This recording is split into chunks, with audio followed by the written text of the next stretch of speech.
بسم اللہ الرحمن الرحیم۔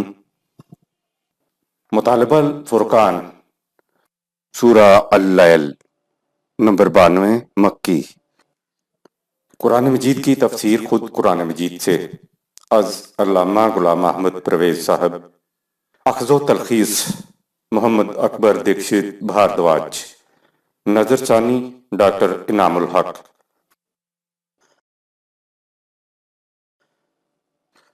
بسم اللہ الرحمن الرحیم۔ اے اللہ، میری تمام تر کوششوں کا مقصد ربوبیت عامہ کے لیے تیری صفات کو بانداز رحمانیت و رحیمیت معاشرے کے اندر ظہور میں لانا ہے۔ ابتدائیہ، اشیاء کائنات یعنی خدا کی مخلوقات میں بڑا تنوع ہوتا ہے، یعنی شکل، ساخت اور شباہت میں فرق ہوتا ہے۔ خارجی کائنات کو تو آپ ایک طرف رکھیں، خود نوع انسانی ایک ہی نوع ہونے کے باوجود دنیا کے اربوں انسانوں کے چہرے ایک دوسرے سے نہیں ملتے۔ اگر بناوٹ اور ساخت میں فرق نہ ہو تو ہم دنیا میں ایک دن کے لیے بھی نہیں رہ سکتے۔ معاہدات، نکاح و طلاق وغیرہ کس طرح ہوں گے جب سب انسان ایک ہی شکل کے ہوں؟ جڑواں بچوں میں اگرچہ فرق ہوتا ہے لیکن بہت کم، اس لیے ماں کو اس کے ہاتھوں میں مختلف رنگوں کے رومال باندھنے پڑتے ہیں۔ لیکن اس تنوع یعنی قسم و اقسام کے پیچھے ذرا جھانک کر دیکھیں تو انسان کی اصل ایک ہی سامنے آئے گی۔ سائنسدانوں سے بھی معلوم کرو تو وہ دو ہی بنیادی قوانین بتاتے ہیں، ایک علت و معلول، کاز اینڈ ایفیکٹ، اور دوسرا قانون یکسانیت فطرت یا قانون وحدت فطرت، یونیفارمیٹی آف نیچر۔ اس قدر ورائٹی کے باوجود کائنات کی اصل میں ایک وحدت ہے۔ انسانوں اور کائنات میں یہ سارا تنوع کاروباری سہولتوں کے لیے ہے۔ اگر انسان نے الگ الگ رہنا ہوتا اور اس کو ایک دوسرے کے ساتھ روابط کی ضرورت نہ ہوتی اور چہرے کی ساخت اور شباہت ایک جیسی ہوتی تو پھر کوئی فرق نہ پڑتا۔ لیکن جب سوسائٹی میں تمدنی زندگی بسر کرنے سے انسان کی کاروباری زندگی کا آغاز ہوتا ہے تو پھر ساخت و شباہت میں فرق کی ضرورت پڑتی ہے۔ اس ساخت و شباہت کے فرق کے پیچھے دیکھا جائے تو معلوم ہوگا کہ انسانیت ایک ہی برادری ہے، ایک ہی اصل کی شاخیں ہیں۔ قرآن نے شکل و شباہت اور نسلیں، قومیں، رنگ اور سکونت الگ الگ ہونے کے باوجود انسان کو دو گروہوں میں تقسیم کیا ہے، یعنی وہ جو اپنی محنت کی کمائی کو دوسروں کے لیے کھلا رکھتے ہیں انہیں وہ متقی کہتا ہے، اور دوسرا گروہ وہ ہے جو سب کچھ سمیٹ کے اپنے لیے رکھتے ہیں، دوسروں کو نہیں دیتے، ان کو وہ بخیل کہتا ہے، یعنی فحشاء میں مبتلا کہتا ہے۔ یہ دراصل دو گروہ نہیں بلکہ انسانوں کی دو سوچیں ہیں، دو ذہنیتیں ہیں۔ قرآن دعوت غور و فکر دیتا ہے کہ بظاہر سلسلہ کائنات متضاد عناصر کا مجموعہ نظر آئے گا لیکن اس کی اصل ایک ہی ہے۔ مثلا رات کی تاریکی، دن کا اجالا، مرد عورت وغیرہ، رات اور دن اصل میں ایک ہی ہیں۔ بس زمین کے جس حصے پر سورج کی روشنی پڑتی ہے تو وہ حصہ دن ہو جاتا ہے، اور زمین کے جس حصے پر سورج کی روشنی نہیں پڑتی وہ حصہ رات ہو جاتا ہے۔ پیچھے جھانک کر دیکھا جائے تو رات کے وقت بھی زمین ہی ہوتی ہے اور دن کے وقت بھی زمین ہی ہوتی ہے۔ رات اور دن سورج کی گردش کے سوا اور کچھ نہیں ہے۔ اسی طرح مرد اور عورت کے طبعی جسم میں تو فرق ہوتا ہے، لیکن جس کے یہ دو قسم کے اجسام ہیں یعنی زندگی، وہ تو دونوں میں ایک ہی ہے۔ یہی وجہ ہے کہ قرآن میں اچھے کیریکٹر کے حامل مرد عورت دونوں کے لیے حور کا لفظ استعمال ہوا ہے، یعنی حور کا لفظ مرد عورت دونوں کے اصل کے لیے استعمال ہوتا ہے۔ مرد و عورت کی جسمانی ساخت جدا جدا ہے لیکن دونوں کی اصل ایک ہی ہے۔ آیت نمبر 1۔ واللیل اذا یغشا، شاہد ہیں کائنات میں متضاد عناصر کی اصل حقیقت۔ مثلا نمبر 1، رات جب کہ وہ چھا جاتی ہے اور وہ تضاد کے فرق کو مٹا دیتی ہے۔ یغشا، یہ جتنے امتیازی خطوط ہوتے ہیں جو الگ الگ نظر آ رہے ہوتے ہیں، تاریکی ان سب امتیازات کو مٹا دیتی ہے۔ نشیب و فراز حیات باقی نہیں رہتا، رنگوں کا استعمال باقی نہیں رہتا، چیزیں ایک دوسرے سے مختلف نظر نہیں آتی۔ رات کے ایسا کرنے کے لیے قرآن نے لفظ یغشا استعمال کیا ہے، یعنی جیسے کسی چیز پر پردہ ڈال دیا جائے تو معلوم ہی نہیں پڑتا کہ پردے کے نیچے کیا ہے۔ یہ بھی حقیقت ہے کہ رات چاہے کتنی ہی تاریک ہو اور چاہے کتنی ہی لمبی کیوں نہ ہو، آخر کار اس کا اختتام ہو جاتا ہے۔ تو اے جماعت مومنین، یہ تاریک دن بھی اسی طرح آہستہ آہستہ ختم ہوں گے جیسے آہستہ آہستہ رات کا اختتام ہوتا ہے، کیونکہ رات دن اپنی اصل کے اعتبار سے کوئی الگ الگ چیزیں نہیں ہیں، بلکہ ایک ہی سکے کے دو رخ ہیں۔ اے جماعت مومنین، ابھی ماحول پر تاریکی چھائی ہوئی ہے، اس لیے لوگوں کو تضاد اور امتیازات نظر نہیں آ رہے ہیں۔ آیت نمبر 2، والنهار إذا تجلى نمبر 2، دن جب وہ چمک اٹھتا ہے اور تضاد کو ابھار کر سامنے لے آتا ہے۔ تجلا الجلاؤ کے لفظی معنی ہے الگ الگ کر دینے والی چیز۔ رات کی تاریکی تمام امتیازات کو مٹا دینے والی ہے، کیونکہ تاریکی کی وجہ سے اشیاء کی اصل و حقیقت معلوم نہیں ہوتی۔ دن کی روشنی پھر ہر شے کو ایک دوسرے سے الگ کرنے والی ہے۔ آیت نمبر 3، وما خلق الذكر والأنثى نمبر 3، نر اور مادہ کی پیدائش، کہ دونوں کے اندر اصل میں ایک ہی زندگی ہے۔ نر و مادہ کی تمیز سے نسل کو آگے چلانا مقصود ہے، ورنہ اپنی اصل کے اعتبار سے دونوں ایک ہی جنس سے ہوتے ہیں۔ انسان انسان ہی ہے، خواہ وہ عورت کے روپ میں ہو یا مرد کے پیکر کے اندر۔ آیت نمبر 4، إن سعيكم لشتى اس تضاد اور تقسیم عمل کا نتیجہ یہ ہے کہ تمہاری تمدنی زندگی میں تمہاری صحیح و عمل کا رخ بھی مختلف سمتوں کی طرف ہوتا ہے۔ اس سے انسانی زندگی کی مشینری بحسن و خوبی سرگرم عمل رہتی ہے۔ انسان اپنی اصل کے اعتبار سے ایک ہونے کے باوجود متقی اور بخیل دو گروہوں میں بٹا ہوا ہے۔ مختلف ساخت اور شباہت کے تقاضوں کی وجہ سے تمہاری کوششیں مختلف سمتوں کے اندر پھیلی ہوئی ہوتی ہیں، کام الگ الگ، پیشے الگ الگ، مقاصد الگ الگ۔ اگر انسان اس تقسیم عمل سے یہ سمجھ لے کہ خود انسانیت بھی مختلف طبقات میں بٹی ہوئی ہے اور ایک کو دوسرے سے کچھ تعلق نہیں ہے، تو یہ انسان کی غلط نگہی اور فریب نگاہ ہے۔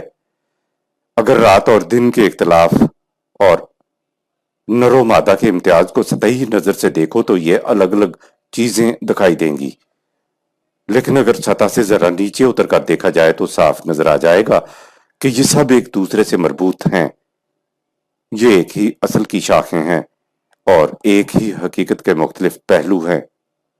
لہٰذا تقسیم عمل کے باوجود تمام نوع انسان ایک ناقابل تقسیم وحدت ہے۔ آگے قرآن انسانوں کو دو بنیادی شقوں میں بانٹتا ہے اور ان کے بارے میں تدریسی انداز میں نہیں بلکہ محسوس طور پر بات کو سمجھاتا ہے کہ یہ دو گروہ کون کون سے ہیں۔ قرآن کریم کی روح سے انسان کی طبعی زندگی میں بنیادی مسئلہ معاشی ہے، تاکہ جسم توانا رہے۔ یہ انسانی جسم ہی تو ہے جس کے اندر رہتے ہوئے انسان کی ذات کی نشو و نما ہوتی ہے۔ لہٰذا انسان کی طبعی زندگی کا مقصد اولین یہ ہے کہ وہ طبعی زندگی میں اپنی ذات کی نشو و نما کرے، تاکہ انسانی ذات جسم کی موت کے بغیر مزید ارتقائی مراحل طے کرنے کے قابل ہو جائے۔ چونکہ انسانی ذات طبعی جسم کے اندر رہ کر ہی نشو و نما پا سکتی ہے، اس لیے قرآن اس کے معاشی سوال کو بھی بہت زیادہ اہم قرار دیتا ہے۔ ان دو گروہوں میں سے ایک تو وہ ہے جو اپنی محنت کے محاصل کو دوسروں کی ضروریات کو پورا کرنے کے لیے کھلا رکھتا ہے، اور دوسرا گروہ وہ ہے جو سب کچھ صرف اپنے لیے سمیٹتا ہے اور پھر مال کو اس طرح باندھ کے رکھتا ہے کہ کسی دوسرے کے پاس نہ پہنچ جائے۔ دو مختلف روشوں کے دو مختلف نتائج بھی ہیں جن کا ذکر اگلی آیات میں آتا ہے۔ آیت نمبر 5، فأما من أعطى واتقى پس جو شخص اپنی محنت کے محاصل کو دوسروں کی نشو و نما کے لیے دیتا ہے تو وہ متقی بن جاتا ہے، یعنی وہ معاشرے میں ناہمواریاں پیدا کرنے سے محتاط رہتا ہے۔ سورہ 92 آیات 18-19۔ آتا اور ایتا میں فرق۔ من آتا کے معنی ہیں جو دیتا ہے۔ دینے کے لیے دو الفاظ ہیں، ایک یہ آتا ہے اور دوسرا ایتا ہے، لیکن ان دونوں میں ایک باریک سا فرق ہے۔ ایتا دینے کے دونوں موقعوں پہ بولا جاتا ہے، خواہ کسی کے معاوضہ میں کوئی چیز دی جائے یا بلا معاوضہ چیز دی جائے، ان دونوں موقعوں کے لیے ایتا کا لفظ آتا ہے، لیکن آتا صرف وہاں آتا ہے جہاں معاوضہ کے بغیر کوئی چیز دی جاتی ہے۔ معاوضے میں کسی کو کچھ دینے سے انسانوں میں الگ سے گروہ نہیں بنتا۔ کاروبار حیات کے اندر تو آپ ہر خدمت کا معاوضہ، ہر کام کا معاوضہ، ہر چیز کا معاوضہ آپ دیتے ہیں اور لیتے ہیں، لیکن یہاں اس بنیادی حقیقت کو واضح کرنے کے لیے ایتا کا لفظ نہیں آیا ہے، بلکہ آتا کا لفظ آیا ہے۔ اس گروہ کے افراد پوری محنت سے کماتے ہیں اور پھر بغیر کسی مزد و معاوضے صلہ و تمنا کے دوسروں کو دیتے ہیں۔ اس آیت میں اتقوا کا لفظ بھی ہے، جس کے معنی ہے کسی چیز کی حفاظت، نگہبانی اور نگہداشت کرنا، مضر اور تکلیف دہ چیزوں سے بچنا، زندگی کی خطرناک گھاٹیوں میں محتاط انداز میں چلنا۔ اسی سے تقویٰ اور متقی کے الفاظ بنتے ہیں۔ متقی کا مومن سے اگلا درجہ ہوتا ہے اور اس سے اگلا درجہ کوئی ہوتا ہی نہیں، لہٰذا جو بغیر معاوضہ احسان کے طور پر دیتا ہے وہ متقی بن جاتا ہے۔ آپ نے دیکھا کہ لفظ آتا میں دین کی ساری حقیقت سمٹ کر آ گئی ہے۔ آیت نمبر 6۔ وصدق بالحسنى متقی لوگ معاشرے کے توازن کو اپنے حسن کارانہ عمل سے قائم رکھ کر اپنے دعوے کو عملاً سچ کر دکھا دیتے ہیں کہ انسان کا استحکام دینے میں پوشیدہ ہے۔ یہ متقی کا عمل آتا ہی تو ہے جس سے وہ معاشرے کو حسین اور متوازن بنا کر ثابت کر دیتا ہے کہ آتا کے عمل سے انسانیت کے استحکام کے نتائج نکلتے ہیں۔ آیت نمبر 7۔ فسنيسره لليسرى تو ایسے متقی کو ہمارا قانون ربوبیت زندگی کے مراحل نہایت آسانی سے طے کرائے جاتا ہے۔ پہلے گروہ متقی کے متعلق اتنا کچھ بتانے کے باوجود لگتا ہے کہ بات ابھی صاف نہیں ہوئی تھی، اس لیے قرآن پہلے گروہ کی الٹ کو اگلی آیات میں سامنے لاتا ہے تاکہ بات تضاد سے اچھی طرح ذہن نشین ہو جائے۔ آیت نمبر 8۔ وَأَمَّا مَن بَخِلَ وَاسْتَغْنَى متقی کے برعکس جس نے سب کچھ سمیٹ کر اپنے ہی لیے رکھ لیا اور خیال کرتا ہے کہ میں خود مکتفی ہو کر دوسروں سے بے نیاز ہو گیا ہوں۔ سورہ 96 آیت نمبر 7۔ آیت نمبر 9۔ وَكَذَّبَ بِالْحُسْنَى اور معاشرے کے توازن کی عملاً تکذیب کر کے اسے بگاڑتا ہے۔ بخل کی کیفیت میں انسان سب کچھ اپنے لیے سمیٹتا ہے، اس طرح اس کا یہ عمل دعویٰ حسن عمل کی تکذیب کرتا ہے۔ اگر آتا کی کیفیت ہے تو متقی اپنے دینے کے عمل سے نہ صرف اپنے حسن عمل کے دعویٰ کی تصدیق کر رہا ہوتا ہے بلکہ وہ اپنی ذات اور معاشرے کو بھی حسین بنا رہا ہوتا ہے، اور ساتھ ہی اس کا یہ عمل کائنات کے ساتھ ہم آہنگ ہو جاتا ہے۔ اس کے بعد کیا ہوتا ہے اس کو اگلی آیت میں دیکھیے۔ آیت نمبر 10۔ فَسَنُيَسِّرُهُ لِلْعُسْرَى تو ہمارا قانون مکافات ایسے افراد کی زندگی کی آسان راہوں کو ان کے لیے دشوار بنا دیتا ہے۔ سب کچھ اپنے لیے سمیٹ لینے سے زندگی کی راہیں دشوار ہو جاتی ہیں، جبکہ آتا سے زندگی کی راہیں آسان ہو جاتی ہیں۔ سورہ 92 آیت نمبر 7۔ آیت نمبر 11۔ وَمَا يُغْنِي عَنْهُ مَالُهُ إِذَا تَرَدَّى اور جب بخیل تباہی کے گڑھے میں گرتا ہے تو اس کا مال و دولت اس کے کسی کام نہیں آتا۔ سورہ 69 آیت نمبر 28، سورہ 111 آیت نمبر 2۔ تردہ اس کے عام معنی ہے ہلاک ہو جانا، اپنے آپ کو ہلاکت کے سامنے خود پیش کر دینا۔ بخیل سمجھتا یہ تھا کہ میں مستغنی یعنی مالدار ہو کر محفوظ ہو گیا ہوں، لیکن اس کی روش کا نتیجہ یہ ہے کہ وہ اپنے آپ کو خود ہلاکت کے سامنے پیش کر دیتا ہے۔ جب ہلاکت سامنے آتا ہے تو اس کا مال و دولت اس کے کسی کام نہیں آتا۔ آیت نمبر 12۔ إن علينا للهدى یاد رکھو ہمارا کام تو بس صحیح سمت کی طرف رہنمائی دینا ہے، کیونکہ انسان محض عقل کی روح سے آتا کی روش پر نہیں آ سکتا۔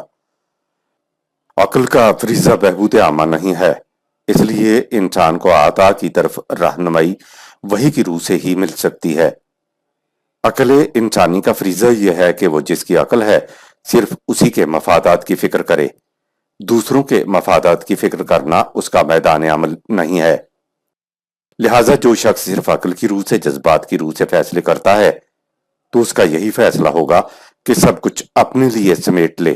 یہ عقل کا نقص نہیں ہے۔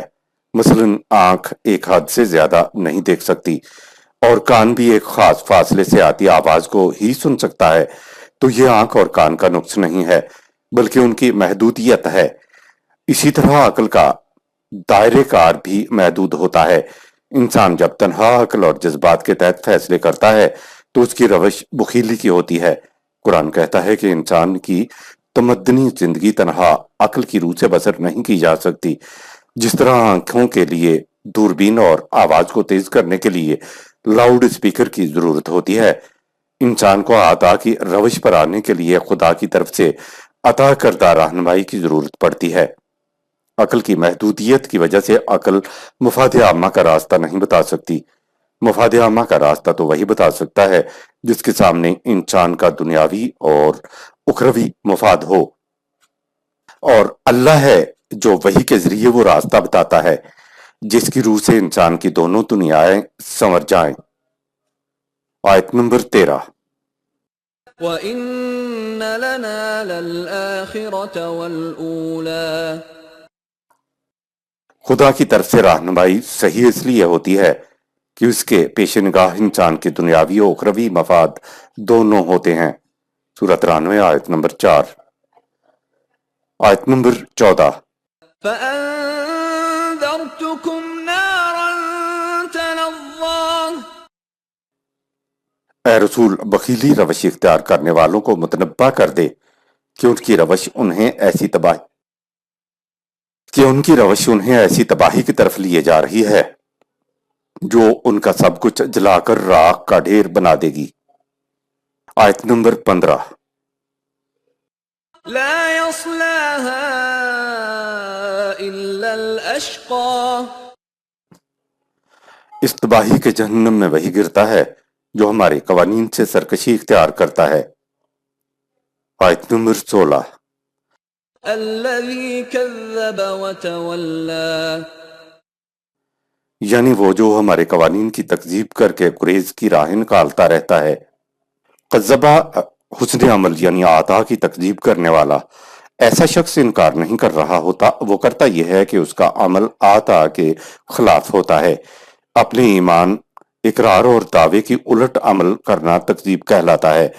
تولا بیچ کی راہ نکالنا، گریز کی راہ نکالنا۔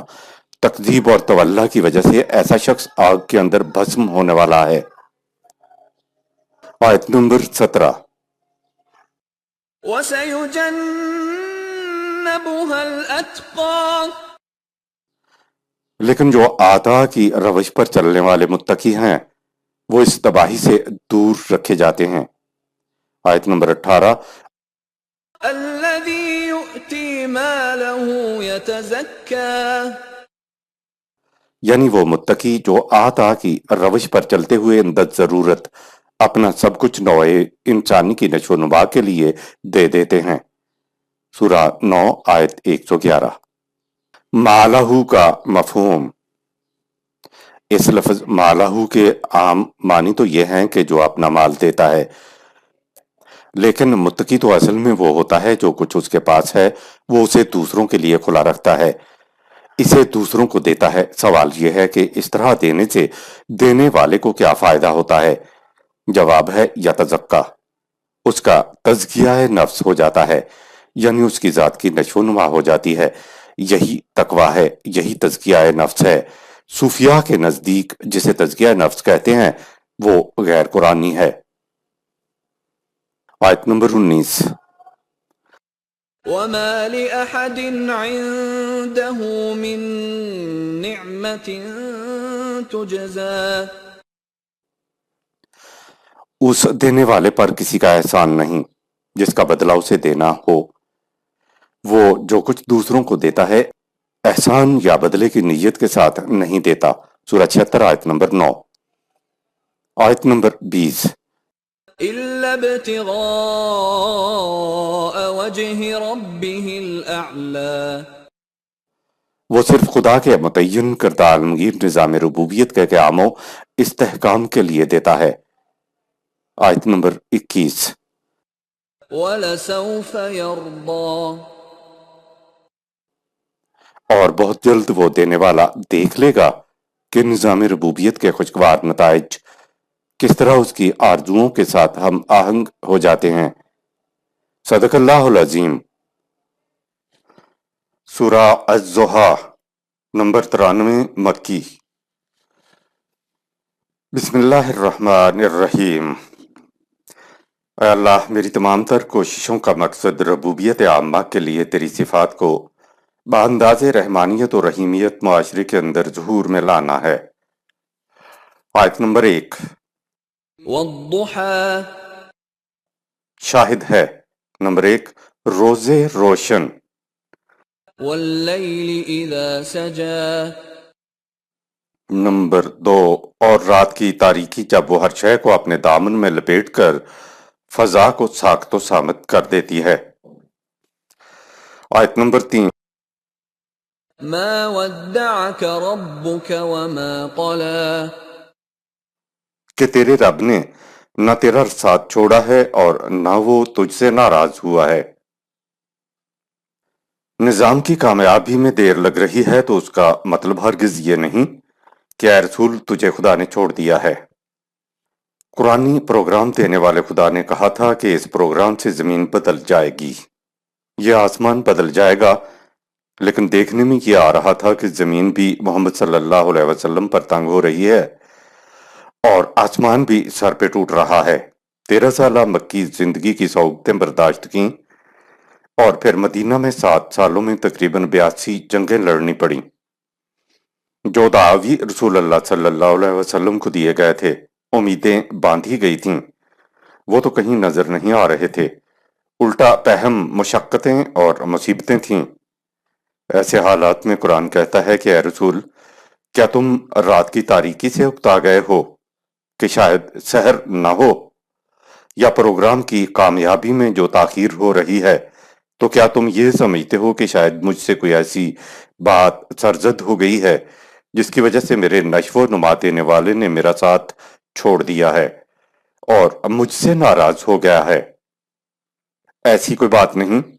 دن چاہے کتنا ہی روشن اور لمبا کیوں نہ ہو، آخر اختتام پذیر ہوتا ہے اور رات کی تاریکی فضا پر چھا جاتی ہے۔ اسی طرح رات چاہے کتنی ہی تاریک اور لمبی کیوں نہ ہو، آخر اختتام پذیر ہوتی ہے اور روز روشن کی روشنی فضا پر چھا جاتی ہے۔ اے رسول اور اے جماعت مومنین، پروگرام کی کامیابی کی تاخیر سے نہ گھبراؤ، بلکہ صبح کی روشنی پہ نگاہ رکھو۔ ہمارے قوانین نتیجہ خیزی میں اٹل ہوتے ہیں۔ یہ نہیں ہو سکتا کہ تاریکی اپنے وقت سے آگے بڑھ جائے اور نمود سحر نہ ہو۔ تو مت گھبراؤ، زمانے میں صرف ایک تغیر ہی تو ہے جس کو ثبات ہے، اور رات دن کا تغیر اس بات پر شاہد ہے کہ تیرا پروگرام ضرور آہستہ آہستہ کامیاب ہوگا۔ آیت نمبر 4۔ وَلَلْآخِرَةُ خَيْرٌ لَكَ مِنَ الْأُولَى تیرے پروگرام کے ابتدائی مراحل یقیناً دشوار گزار اور ہمت طلب ہوں گے، لیکن آخرکار یہ پروگرام تیرے لیے ہر قسم کے خیر و برکت کا موجب ثابت ہوگا۔ اے رسول اور جماعت مومنین، اس دنیا میں انقلابی دعوت کی ابتدا میں یہی کچھ ہوا کرتا ہے۔ ابتدائی مرحلہ مشکل، ہمت طلب اور صبر آزما ہوتا ہے، جبکہ مستقبل یعنی آنے والا دور درخشندہ ہوا کرتا ہے۔ اس لیے اس منزل اولین کی دشوار گزاریوں سے نہ گھبراؤ۔ آیت نمبر 5۔ وَلَسَوْفَ يُعْطِيكَ رَبُّكَ فَتَرْضَىٰ۔ ان قریب تیرے نشو و نما دینے والے کا قانون ربوبیت تجھے اتنا کچھ دے گا جس سے تیری تمام آرزویں پوری ہو جائیں گی۔ والا سوفا، دیر نہیں لگے گی، ان قریب تو دیکھے گا۔ اس ان قریب سے یہ نظر آتا ہے کہ یہ کچھ قریب کی زندگی میں ہو جائے گا۔ سورہ احزاب میں ہے کہ ایک مقام پہ حضور صلی اللہ علیہ وسلم کے دل میں یہ بات آئی کہ یہ اتنا لمبا پروگرام ہوتا چلا جا رہا ہے، یا اللہ کیا میں اپنے آنکھوں سے بھی اس کے نتائج دیکھ سکوں گا؟ بڑی ہی معصوم تمنا تھی اور ہونی بھی چاہیے۔ ہر دل میں ایسی آرزو پیدا ہوتی ہے، لیکن خدا تو قانون والا خدا ہے، کسی کے جذبات کی رعایت ہی نہیں کرتا۔ خدا نے کہا تمہارا فریضہ پیغام کو پہنچاتے چلے جانا ہے، نتائج کا حساب کرنے والے ہم ہیں، تم اپنا فریضہ ادا کرتے چلے جاؤ۔ اے رسول، کسی انسان کی آرزو کے مطابق ہمارا قانون کام نہیں کیا کرتا، نتائج کو نکالنے میں ہمارا قانون وقت لیتا ہے۔ فَتَرْضَىٰ سورہ 93 آیت نمبر 5۔ کہہ کر بتایا کہ عنقریب تیری آرزویں خوشگوار نتائج سے ہمکنار ہو جائیں گی، جو تو چاہتا ہے وہ تیرے سامنے آ جائے گا۔ آیت نمبر 6۔ أَلَمْ يَجِدْكَ يَتِيمًا فَآوَىٰ۔ کیا یہ واقعہ نہیں کہ تو بے یار و مددگار اور تنہا رہ گیا تھا تو خدا نے تیرے لیے حفاظت اور پناہ کا سامان پیدا کر دیا۔ خدا نے کہا کہ عنقریب تیری آرزویں خوشگوار نتائج سے ہمکنار ہو جائیں گی۔ یہ بات سمجھانے کے لیے خدا رسول اللہ صلی اللہ علیہ وسلم کی سابقہ زندگی کو شہادت میں پیش کرتا ہے کہ تم بے یار و مددگار اور تنہا تھے۔ جب ہمارے پیغام کے لیے تم نے آواز بلند کی تو تم بالکل تنہا تھے۔ رسول اللہ صلی اللہ علیہ وسلم نے انا اول المسلمین سورہ 6 آیت 164 خود کہا۔ آپ صلی اللہ علیہ وسلم کے ساتھ کوئی دوسری آواز نہیں تھی۔ پھر تمہیں رفقا ملے، تیرے ساتھ ایک جماعت ہو گئی۔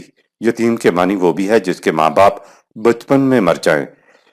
اس حساب سے بھی آپ صلی اللہ علیہ وسلم یتیم تھے، لیکن ہم سمجھتے ہیں کہ قرآن نے یہاں یتیم کا لفظ اپنے بنیادی لغوی معنوں میں استعمال کیا ہے، یعنی وہ جو بے یار و مددگار اور تنہا رہ جائے۔ آیت نمبر 7۔ وَوَجَدَكَ ضَالًّا فَهَدَىٰ۔ اور کیا یہ بھی واقعہ نہیں کہ تو تلاش حقیقت میں حیران و سرگرداں پھر رہا تھا، تو ہم نے بذریعہ وہی صحیح راستے کی طرف تیری رہنمائی کر دی۔ نبی اکرم صلی اللہ علیہ وسلم کبھی گمراہی پر نہیں تھے، البتہ نبوت ملنے سے پہلے حقیقت کے متلاشی ضرور تھے۔ جو شخص اپنی روش کے حاضر و موجودات پر مطمئن ہو کر بیٹھ جائے وہ ضالن کی کیفیت میں مبتلا ہی نہیں ہوتا۔ حقیقت کی تلاش میں سرگردانی کے ذکر کے فوراً بعد کہا فہدا، لہذا صحیح رہنمائی اس کو ملتی ہے جو کچھ ہو رہا ہے وہ اس پر مطمئن ہو کر نہ بیٹھ جائے۔ رہنمائی ملنے کے لیے پہلی شرط یہ ہے کہ اسے تجسس ہو، خلش ہو اور تڑپ ہو، حاضر و موجودات سے بیزاری ہو۔ جب تک آپ کو پیاس نہ لگی ہو آپ پانی کی تلاش کے لیے نہیں نکلتے۔ تلاش حقیقت کی پہلی شرط یہ ہے کہ جو کچھ ہو رہا ہے اس سے مطمئن نہ ہوا جائے۔ جو ہو رہا ہے اس پہ تنقیدی نگاہ ڈالے، اس پہ غور و فکر کرے اور سمجھنے کی کوشش کرے۔ اس کے بعد دیکھے کہ جو ہو رہا ہے وہ ٹھیک ہے تو ٹھیک ہے، اگر غلط ہو رہا ہے تو صحیح چیز کی تلاش کرے۔ اس طرح غور و فکر کے بعد جب کوئی وحی کی روشنی میں اپنے لیے صحیح راہ متعین کر لے تو اسے مومن کہا جائے گا، اسے مسلم کہا جائے گا۔ آیت نمبر 8۔ وَوَجَدَكَ عَائِلًا فَأَغْنَىٰ۔ اور کیا یہ بھی واقعہ نہیں کہ خدا نے تجھے معاشی بوجھ تلے دبا پایا، یعنی ضرورت مند پایا، تو اتنا کچھ دیا جس سے تو کسی کی مدد کا محتاج نہ رہا۔ آئل کے معنی ہیں جو بوجھ کے نیچے دبا ہوا ہو۔ یہ اہل و عیال اس لیے کہتے ہیں کہ آدمی معاشی بوجھ کے نیچے دب جاتا ہے۔ آپ نے دیکھا کہ خدا نے اس بات کی شہادت میں کہا